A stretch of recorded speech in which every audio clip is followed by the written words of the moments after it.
विद्यार्थी मित्र हो, इयत्ता 12वी कृषी विज्ञान व तंत्रज्ञान या प्रकरणामध्ये आपण मागील तासाला प्रजननाच्या पद्धती, रीती किंवा मार्ग याविषयी माहिती घेतली. यामध्ये वनस्पती अभिवृद्धीच्या विविध पद्धतीविषयी माहिती घेत असताना लैंगिक आणि अलैंगिक मार्गाने प्रामुख्याने वनस्पतीची अभिवृद्धी कशी केली जाते याची सविस्तर माहिती घेतली. आजच्या प्रकरणामध्ये बीजोत्पादन तंत्रज्ञान, सीड प्रोडक्शन टेक्नॉलॉजी याविषयी आपण सविस्तर माहिती घेणार आहोत. ही माहिती घेत असताना प्रामुख्याने आपणास उजळणी म्हणून इयत्ता 11वी मधील बी प्रकरणाविषयी थोडक्यात माहिती घेणं अपेक्षित आहे. या प्रकरणामध्ये आपण बीची व्याख्या अभ्यासलेली होती.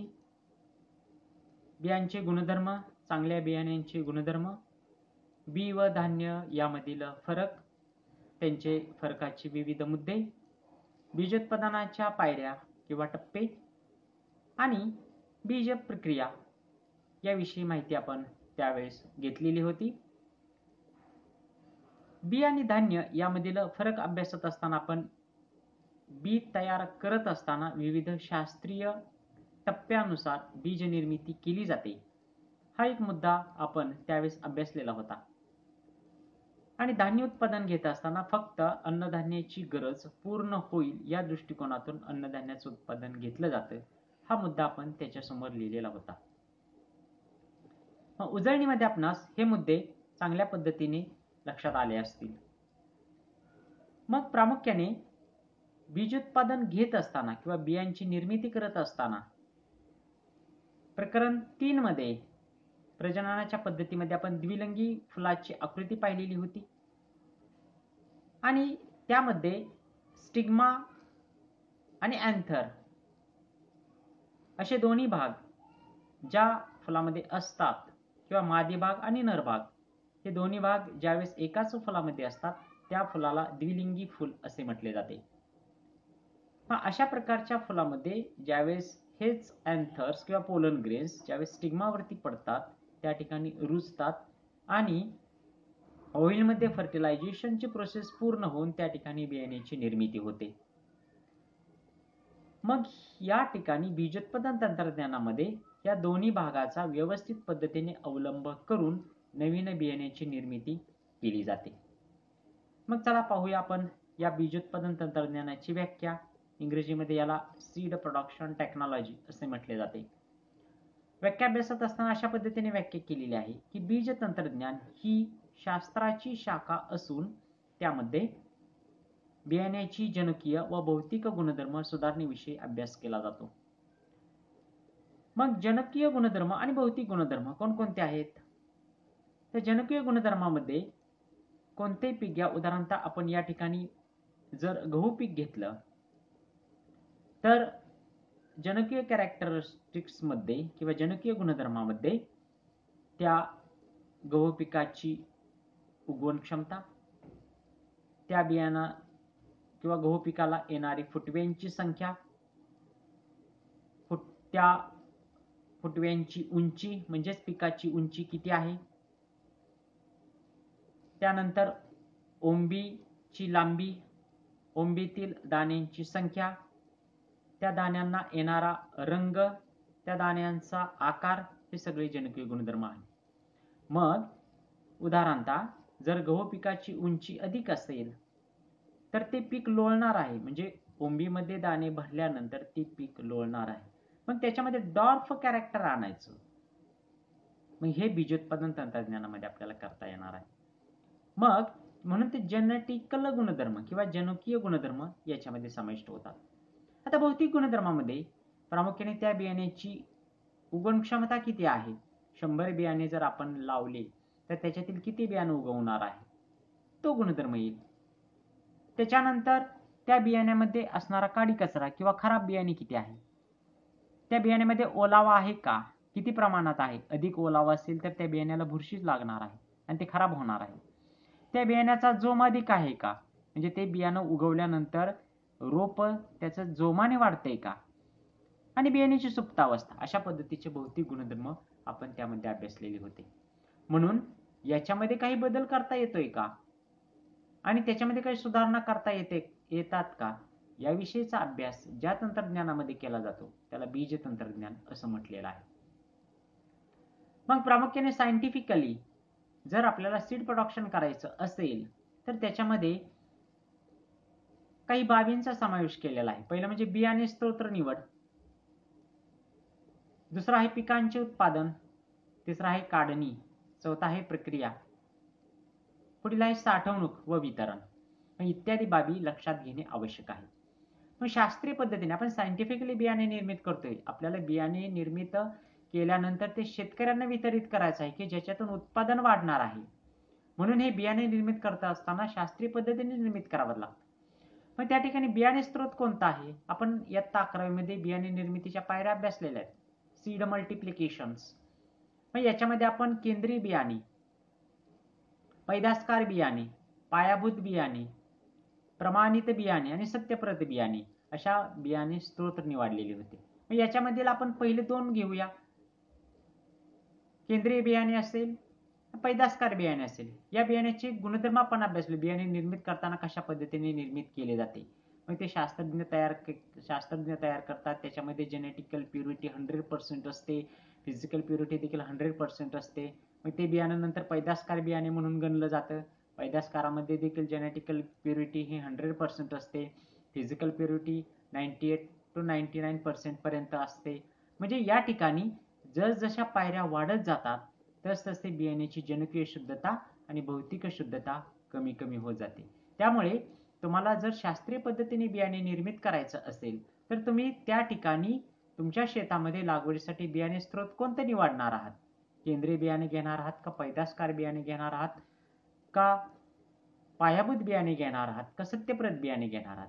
हे निवड करणं अतिशय महत्त्वाचं आहे. जेवढं चांगलं प्रतीचं तुम्ही बियाणे निवडचाल तेवढं तुमचं बियाणं चांगलं तयार होणार आहे. म्हणून हा मुद्दा महत्त्वाचा आहे.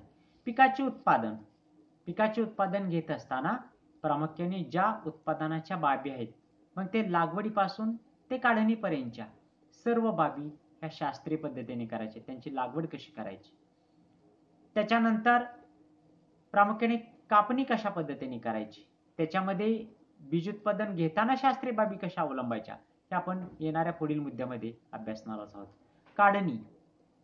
काढणी करताना या ठिकाणी मादीवान असेल नरवान असेल याची काढणी कधी करायची हे देखील माहिती पाहिजे. प्रक्रिया, मग ती प्रक्रिया करत असताना मादी बियाणं जे काय आपल्याला मिळणार आहे की तेच बियाणं आपण पुढे सत्यप्रत असेल पायाभूत बियाणं म्हणून विकणार आहोत.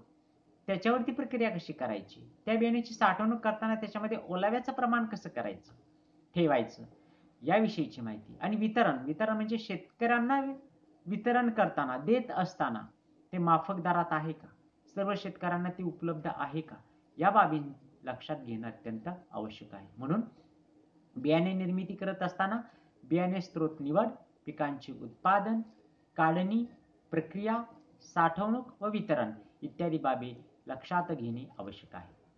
मग प्रामुख्याने ही जनुकीय शुद्धता राखायची असेल तर त्याच्यासाठी बीज गुणनाच्या विविध पायऱ्या अवगत असणे आवश्यक आहे. त्या कोणत्या पायऱ्या आहेत त्या आपण आत्ताच माहित करून घेतलं. आता पुढील मुद्दा आहे बीजोत्पादनाची तत्वे.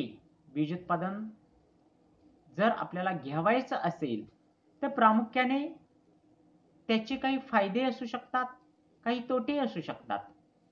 त्याच पद्धतीने त्याचे काही महत्त्वाचे जे शास्त्रीय बाबी आहेत त्या कोणकोणत्या आहेत त्याविषयी आपण बेसिक कन्सेप्ट त्याच्या क्लिअर करून घेऊया. प्रामुख्याने बीजोत्पादनाची प्रमुख 2 तत्वे आहेत. पहिलं तत्व आहे जनुकीय तत्वे. जनुकीय तत्वे यालाच जेनेटिकल प्रिन्सिपल्स असं म्हटलं जातं. मग हे जेनेटिकल प्रिन्सिपल्स कोणकोणते आहेत तर ते विविध मुद्द्याद्वारे आपण अभ्यासूया. प्रामुख्याने 2 मुद्दे आहेत. पहिला आहे या स्वरूपामध्ये आपण अभ्यासूया, जातीमध्ये होणारी भेसळ. म्हणजे बघा ही जी तत्वे आहेत याची प्राथमिक माहिती आपल्याला असणे आवश्यक आहे. म्हणून पहिलाच मुद्दा आहे जातीमध्ये होणारी भेसळ. कारण नवीन पिकाची जात निर्मित करत असताना त्या बियाणामध्ये भेसळ कोणकोणत्या माध्यमाद्वारे होते हे आपल्याला जर पूर्वज्ञानी माहीत असेल तर आपण त्या ठिकाणी भेसळ होणार नाही याची दक्षता घेणार आहोत आणि चांगल्या गुणधर्माची आपण पिकाची जात विकसित करणार आहोत. मग त्याची माहिती घेऊया. बियाणे निर्मित करत असताना विविध टप्प्याद्वारे जनुकीय शुद्धतेत भेसळ होण्याची शक्यता असते. मग हे भेसळ करणारे घटक कोणकोणते ते अभ्यासू. पहिला आहे जात विकसित करताना होणारे बदल. म्हणजे त्या ठिकाणी आपल्याला गहू पिकाची या ठिकाणी प्रत्येक उदाहरण घेत असताना गहू हे पीक मी तुम्हाला देतो. जात विकसित करत असताना होणारे बदल कोणकोणते बदल आहेत तर बियाणे निर्मित करत असताना वातावरणात होणारे बदल जसे जमीन, हवामान, ती जमीन समुद्र सपाटीपासून किती उंचावरती आहे हे घटक, यामुळे जनुकीय शुद्धतेत बदल होतो. त्यामुळे बियाणे निर्मिती करत असताना अनुकूल हवामानाच्या व योग्य हंगामातच आपण त्या ठिकाणी बियाणे निर्मिती करायची आहे. मग या ठिकाणी आपण गहू पिकाचं उदाहरण तुम्हाला मी दिलेलं आहे की गहू पिकाच्या बियाण्याची निर्मिती आपल्याला करायची आहे. तर गहू पिकाला वातावरण किंवा हवामान कसं लागतं याविषयी पूर्वज्ञानी माहिती आपल्याला असणं आवश्यक आहे. मग त्याला थंड हवामान लागतं. मग ज्या ठिकाणी सर्वसाधारणपणे 3 महिने थंड आणि कोरडे हवामान असेल अशाच भागात आपण गहू पिकाच्या बीज उत्पादनाचा कार्यक्रम घ्यायचा. त्या ठिकाणी बीज निर्मिती चांगल्या पद्धतीने होणार आहे आणि जनुकीय शुद्धतेत बदल होणार नाही. आणि सर्वसाधारणपणे 15 ऑक्टोबर ते 15 नोव्हेंबर ही गहू पेरणीची योग्य वेळ आहे. मग या हंगामातच म्हणजे रब्बी हंगामातच त्या गहू पिकाची पेरणी आपण केली पाहिजे की जे गहू पीक आपण बीजोत्पादनासाठी घेणार आहोत. म्हणून बीज निर्मिती करत असताना हवामान हा मुद्दा अतिशय महत्त्वाचा आहे. त्याच पद्धतीने जमीन आणि तुमचा जो प्लॉट आहे बीजोत्पादनाचा जो प्लॉट आहे समुद्र सपाटीपासून त्याची उंची किती आहे त्याला आपण अल्टिट्यूड म्हणतो. समुद्र सपाटीपासूनची असणारी त्या प्लॉटची उंची म्हणजे प्रत्येक ठिकाण आपण कोणतेही घ्या, कोणतंही ठिकाण किंवा प्लेस हे प्रत्येक अल्टिट्यूडला आपण ते वसलेलं आहे.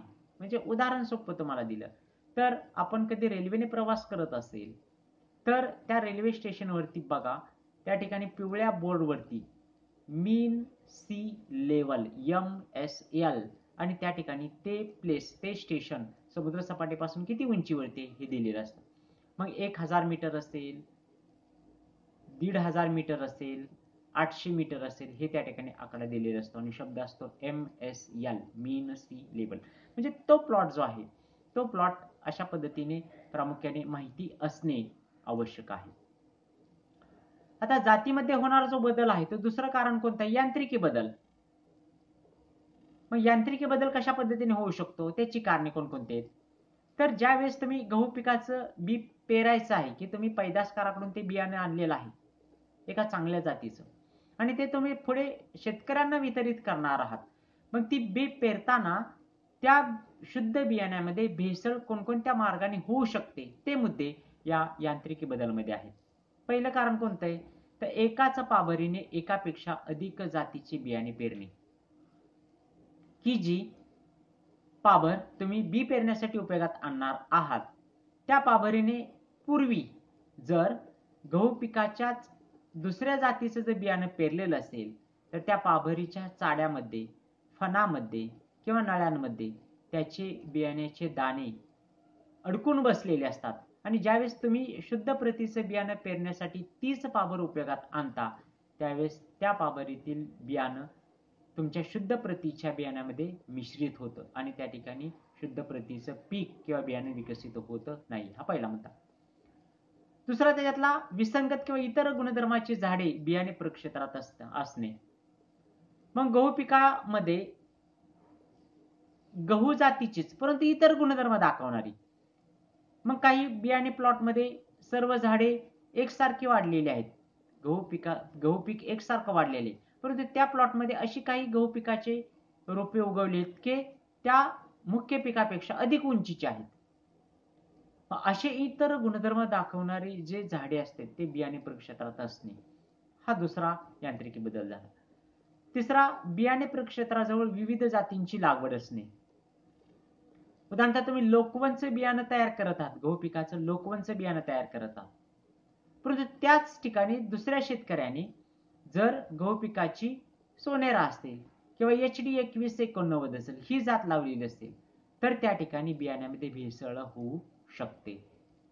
त्याच्यानंतर चौथा आहे अनेक जातींची मळणी करण्यासाठी एकाच जागेचा किंवा ग्रामीण भाषेत त्याला खळे असा शब्द उपयोगात आणतात, उपयोग करणे. म्हणजे कापणी केल्यानंतर दाणे वेगळे करण्याचं काम हे मळणी यंत्राद्वारे आपण करत असतो. मग त्यासाठी एकाच मळणी यंत्राचा उपयोग करणे असंही आपण या ठिकाणी गृहीत धरू शकतो. आणि पुढचा आहे इतर जातीच्या उपयोगात आणलेल्या बियाणे पिशव्या परत उपयोगात आणणे.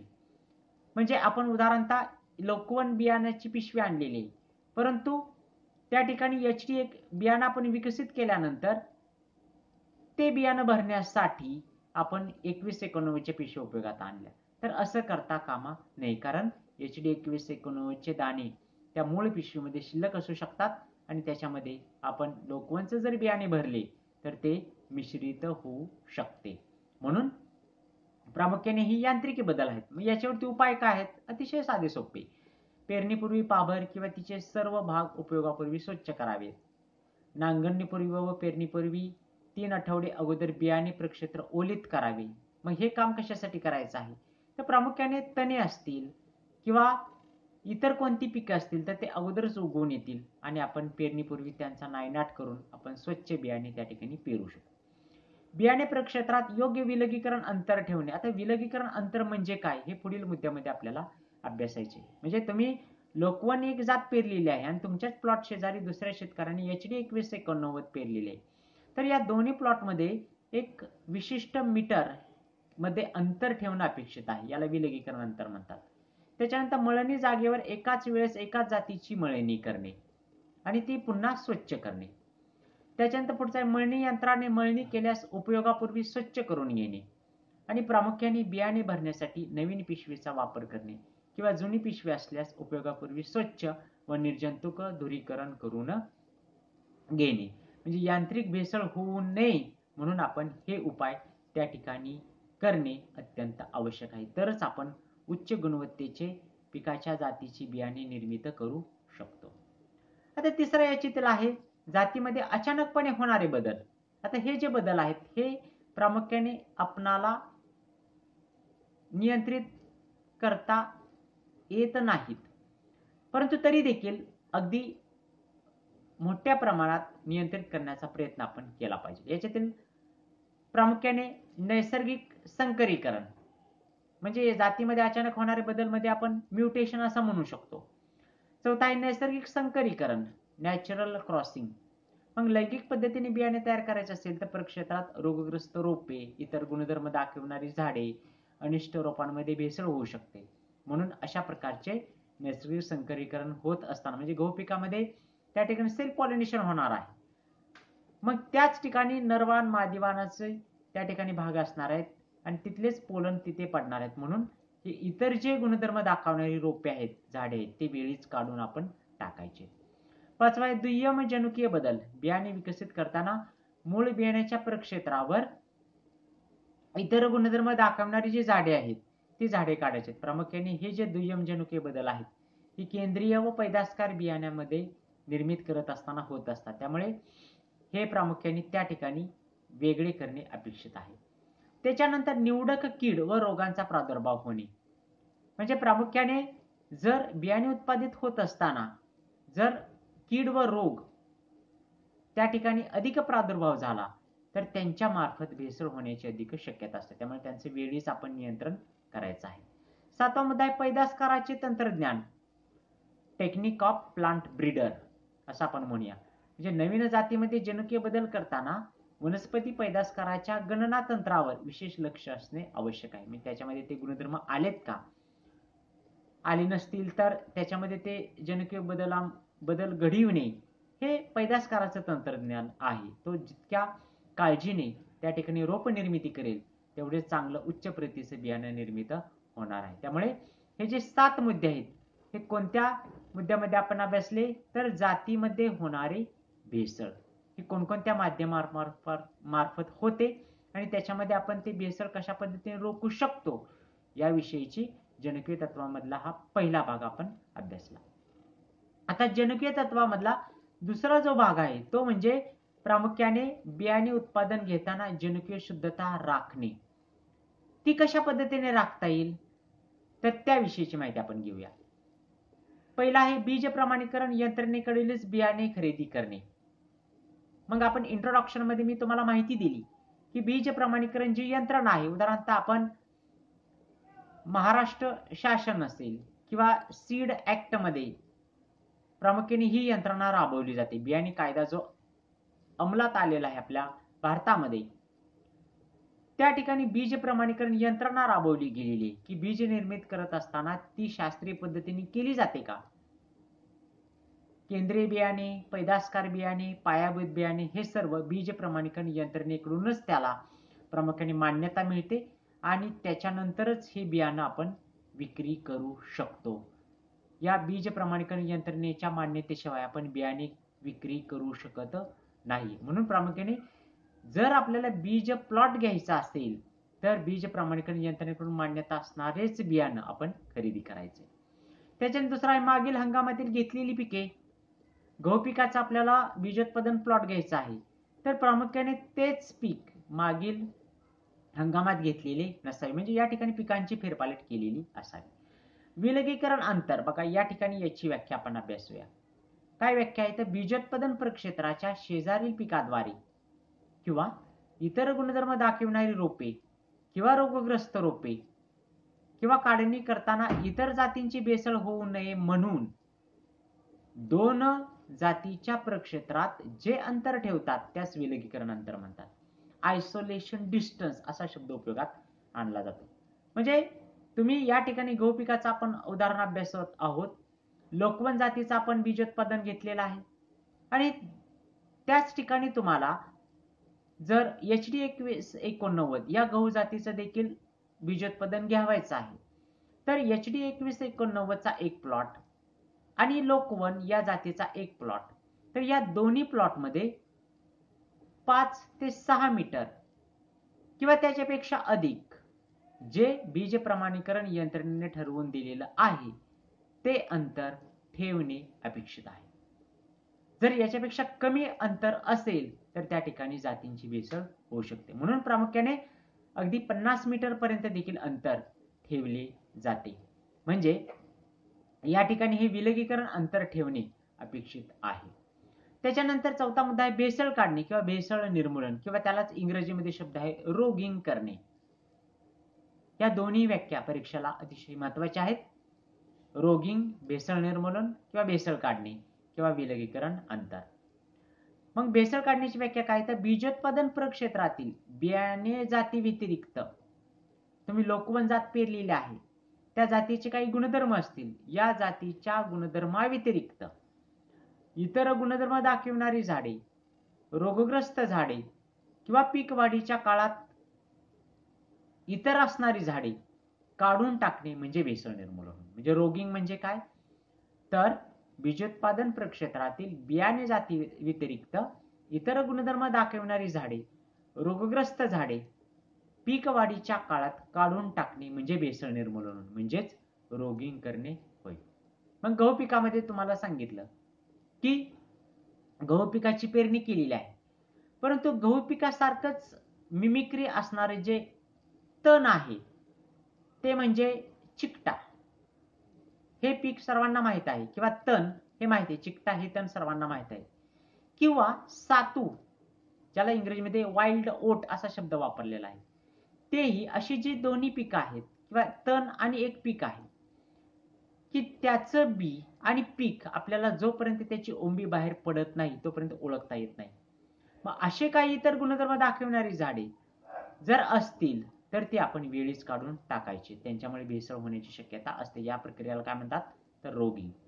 त्याच्यानंतर बीज प्रमाणीकरण, बीज निर्मित केल्यानंतर किंवा बीज निर्मिती करत असताना त्या बियाण्याची गुणवत्ता चांगली आहे का हे राखण्यासाठी आपण त्याची मान्यता घ्यायची. म्हणजे बीज प्रमाणीकरण यंत्रणेकडून बियाणे खरेदी केलं, मग बीज प्रमाणीकरण अधिकारी जे आहेत ते अधिकारी आपण पेरणी करण्यापासून ते पिकाची काढणी करण्यापर्यंत त्या ठिकाणी तो प्लॉट इन्स्पेक्ट करत असतात. किंवा तपासणी करत असतात आणि त्यांच्या नियंत्रणाखालीच आपण बीज निर्मिती करायची. आपल्याला वाटेल तशा पद्धतीने बीज निर्मिती करायची नाही. तर बीज प्रमाणीकरण जे अधिकारी आहेत यांच्या तपासणी अंतीच त्या ठिकाणी बीज प्रमाणीकरण मान्यता मिळत असते आणि बीज निर्मिती होत असते. 6वा मुद्दा आहे ग्रो आउट टेस्ट. ही प्रामुख्याने जनुकीय शुद्धता राखण्यासाठी लॅबोरेटरी कंडिशनमध्ये तपासली जाते. म्हणजे प्रामुख्याने बियाण्यामध्ये जनुकीय शुद्धता राखायची असेल तर हे 6 मुद्दे अतिशय महत्त्वाचे आहेत. कोणकोणते? तर बीज प्रमाणीकरण यंत्रणेकडील बियाणे खरेदी करणे, मागील हंगामातील घेतलेली पिके, विलगीकरण अंतर, त्याच्यानंतर भेसळ काढणे किंवा रोगिंग करणे, बीज प्रमाणीकरण आणि ग्रो आउट टेस्ट. आता हे जर पहिलं तत्व आपण कुठलं प्रिन्सिपल 2 अभ्यासली होती. पहिलं त्यातलं जनुकीय तत्वे अभ्यासली. दुसरं तत्व आहे कृषीय तत्वे.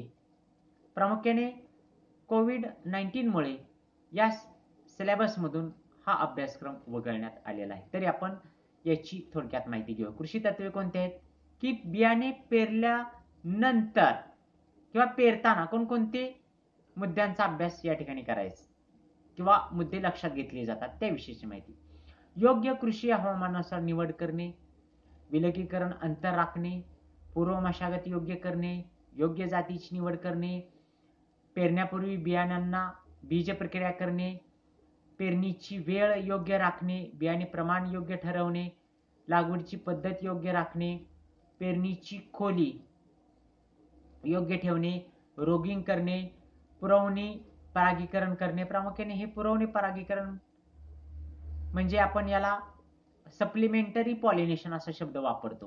म्हणजे उदाहरण असं देतो, जर सूर्यफुलाचे जर आपल्याला पॉलिनेशन करायचं असेल, सूर्यफुलाचं फुल तुम्ही पाहिलेलं आहे, याच्यामध्ये जर परागीकरणाची प्रक्रिया ही मधमाशामार्फत होत असते. जर ही प्रक्रिया चांगल्या पद्धतीने घडायची असेल तर आपण हलका हात त्याच्यावरती फिरवायचा. याला म्हटलं जातं पुरवणी परागीकरण.